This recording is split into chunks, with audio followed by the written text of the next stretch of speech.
message for Charles Barkley. Shut up. That's my message for Charles Barkley. Shut up. I like your commentary on sports, but please stay out of politics. Because you don't know what you're talking about. You don't know what you're talking about. Our country, illegal immigrants aren't treated any way that they weren't treated under Obama. They weren't treated under Clinton. They weren't treated under Bush. Every president. And this is what is hard right now for people, for me, because it's like the Trump administration is enforcing the same immigration policies we have always had as a country. That if you come into this country illegally, especially as a criminal, you are deported. 70% of the people they deport are criminals. Charles Barkley is known for his hot takes. You know, he usually comes on to that. When they was on TNT, he would come on to that TNT show and say a lot of wild stuff. He would say a lot of stuff that would get people canceled, right, if it was regular people. But because he's Charles Barkley and he's beloved by those W folks, they let him get away with a lot of stuff because he says a lot of wild stuff. But now he's talking about Donald Trump, and he's turning his backs on those W conservatives because we know that Charles Barkley loved those W folks, right? His women and everything. But he made a statement now where he's turning on the radical conservatives, and he's talking about the immigrants in this country and the treatment that the way Donald Trump and ICE is treating these immigrants. Now, he's well known for talking trash about the immigrants and being in support of Donald Trump at first. So I don't know who got in his ear because there's a lot of hypocrisy going on. Let's revisit. Let's take a trip down memory lane and let's look at some of the stuff that he was actually saying in the past and why Maga loved Charles Barkley and why so many of those W's executives let Charles Barkley get away with so much. Check this out. And you see the streets. You see the streets in New York. 3 weeks ago, on TV, they had these migrants. First of all, the border is a joke. The border is a joke. Yeah. Well, they had these migrants, they call them, had just bust up in New York. They got them on camera kicking and beating like cops. They beat up these two cops, beating up two cops, beating up two police officers but they were, in the subway station. They were out of jail in 24 hours, and the next day, actually, it was the same day, Charles. But 2 days later, they called them robbing Macy's. I like, wow. First of all, they beat up cops. How are you out of jail in 24 hours? And then clearly, 2 days later, they're robbing Macy's. Anybody, whether you're a Democrat, Republican, a dog, or cat, or a puppy, you know that's wrong, period. But it's woke culture. But with woke culture and everything else that's been going on, you've got folks on the left that have endorsed a more lenient legal system, and obviously folks on the right going crazy about it and calling for law and order. Who do you side with, considering our iniquitous history, what's going on today, and who the candidates are in terms of Biden and Trump, in all likelihood, running for office? What do you do, Charles? Who do you vote for?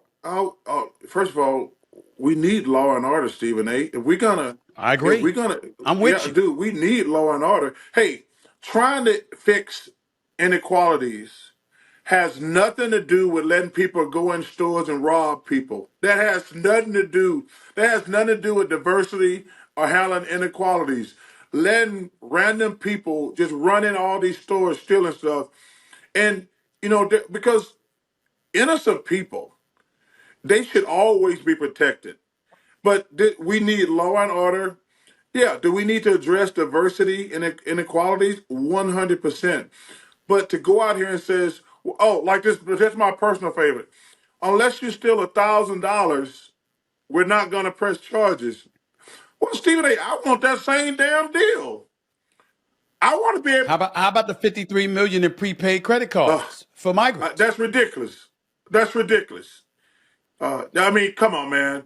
And Black folks been in the streets, Latinos been in the streets, homeless. Minorities have been in the streets, homeless, starving for years. We ain't never got anything like that. Like, I grew up on welfare. What they talking about? I'm like, we ain't never had nothing like that. They didn't we're gonna find $53 million. I'm like, damn, we can do a lot with $53 million. I mean, but man, that's why I say this whole thing is broken, and we need some adults to come and say, hey, listen, I understand some things, but yeah, we're not gonna let everybody run wild and do what the hell they want to do. I mean, because that's just not right. I mean, it's just not right and it's just not fair. This is why I tell you guys, do not trust these athletes and entertainers, man, because they are the ultimate grifters and flip flop. They're reading the script. They're doing what they're told, and they're being told what to say. So Charles Barkley, man, listen, he's made more after he's retired from the NBA and broadcasting. He's made millions of dollars in broadcasting, endorsements, all kinds of stuff because those W America and the corporations love him.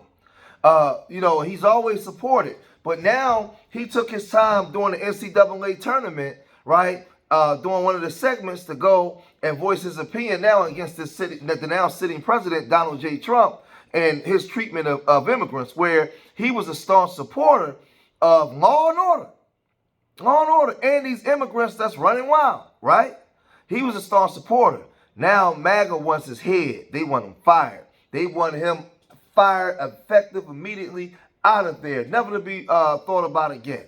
That's what they wanted, because he went on during the NCAA tournament segment and said this. Very careful with my words right now. Okay. Because this is a really touchy subject for me. Why? I love that kid and his family. But the way some of these other immigrants are getting treated in our country right now is a travesty and a disgrace. I think there's a difference between amazing immigrants and criminal immigrants. And I think what's going on in our country, what we're doing to some of these amazing immigrants is really unfortunate and it's really sad.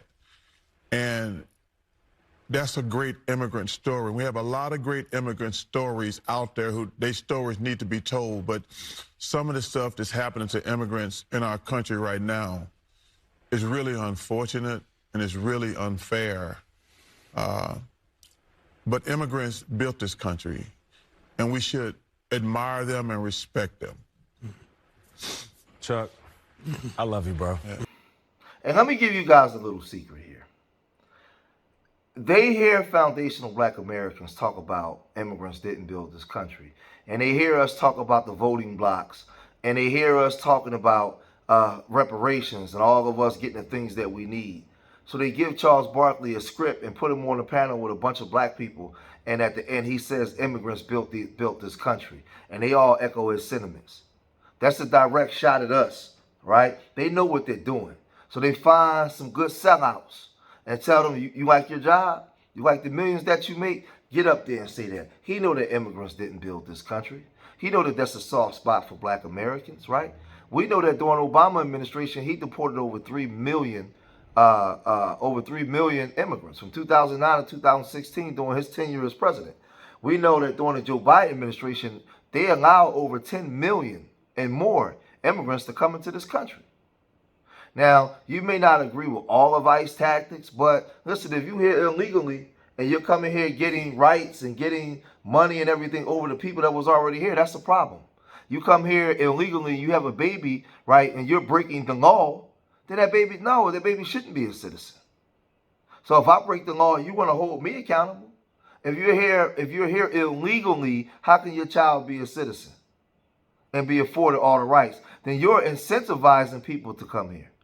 But we know why they're doing that too, because that was for cheap labor that was bipartisan between the radical right and the radical left, but they won't never come out and admit that. But now you have people that hated Charles Barkley.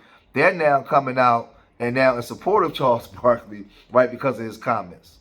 Basketball legend Charles Barkley went off on Donald Trump and ICE for their treatment of immigrants live on air last night. I appreciate it. I mean, that was fantastic. They were talking about Alex Caraban, a first-generation American son of immigrants who plays for UConn after their phenomenal win last night in March Madness, and Charles Barkley made sure to speak up for other immigrants whose stories just don't get told. No matter how much Donald Trump and his buddies talk about this, their roundup of immigrants who have worked in the United States, have given back to their communities, they've never committed a crime, it will never be right, and it will never be popular. Ever. Shout out to Charles Barkley for speaking up and doing the right thing. America appreciates. So this whole system is a grift, man, and the people are sheep. They walking around, you got people on the radical right side, people on the radical left side, and they really believe that they have a voice. They really think that these elites that control the electoral college and these elites that control the corporations really give a damn about you. I'm a person, I'm on the sideline just watching. These people don't care nothing about you, man. Nothing. Nothing. And they just sit here arguing from sideline to sideline while the rich keep getting richer and the poor keep getting poorer. Now they bringing in machines to get rid of you. But Charles Barkley wasn't done, right, in his hypocrisy, right? Because, see, we remember when you talk like this, Charles. Speaking for myself, the reason I think the Democratic Party and Mr. Biden, President Biden, is losing black votes is they only care about black people every 4 years. They come into our neighborhoods and say, we're going to make stuff better. We're going to do this, do this, do this. And then finally, us black people are like, man, other than my ability to dunk a basketball, all my neighborhoods are still the same. Our schools are still the same. And that's why I think black people are leaving disappointed in the Democratic Party, because I ain't gonna lie, I voted Democratic every time just because I thought it was gonna help black people and poor people. Because black people and poor white people, they're in the same boat. And like, I didn't care who the president was, I'm not gonna lie, but I only voted Republican one time in my life, and that was for John Kasich, and I didn't even know he couldn't win. But then I'm starting to look like, man, I understand why black people are leaving, want to vote for somebody else, because every 4 years they come into our neighborhoods and say, man, we're gonna make things better for you. Well, I think that's true, and I'll let you go. I do want to point out though that poor black folks have been voting for Democrats for 2 generations, not as much progress as you want. Poor white folks have been voting for Republicans in Appalachia and other places for 3 generations or 4, and not that much progress. So there's a poor people problem with both parties. But I think what you highlighted might be a reason why some black voters stay home.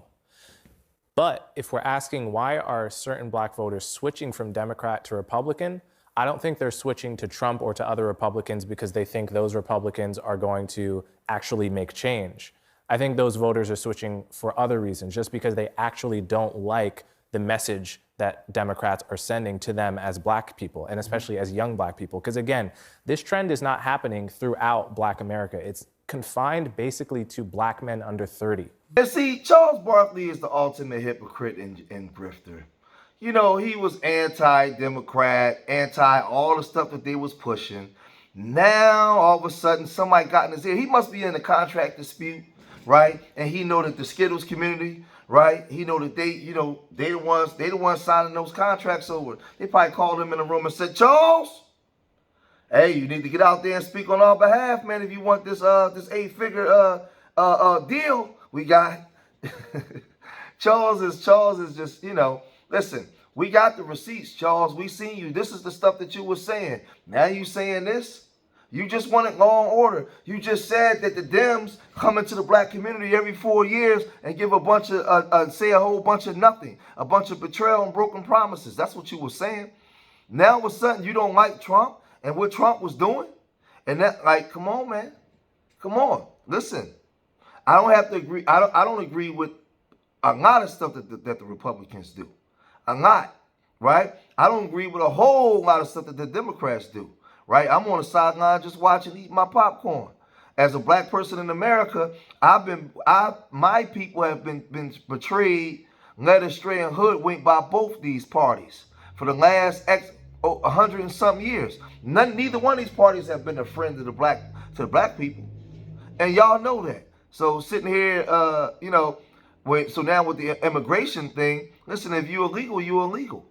But A. Philip Randolph, my ancestor, was a restrictionist. So many of our people were restrictionists because they knew that these immigrants wasn't coming here to join forces with us. They was coming here to be against us. Dr. Claude Anderson warned us about this. So my ancestors stood on business when it comes to that, so I'm standing on business. Charles Barkley is a hypocrite, though. Nobody takes him serious. If you've made it this far in the video, hit that like button, subscribe to Street Media TV, leave your comments in the comment section. Everybody leave a comment and hype the video. If y'all like my content and you wanted to get out there, leave a comment. I don't care if you say anything. Leave a comment and hype the video. The more comments that you make, the algorithm pushes it out further into the algorithm. And make sure you hype the video. So remember, I love y'all. Till the next time, peace.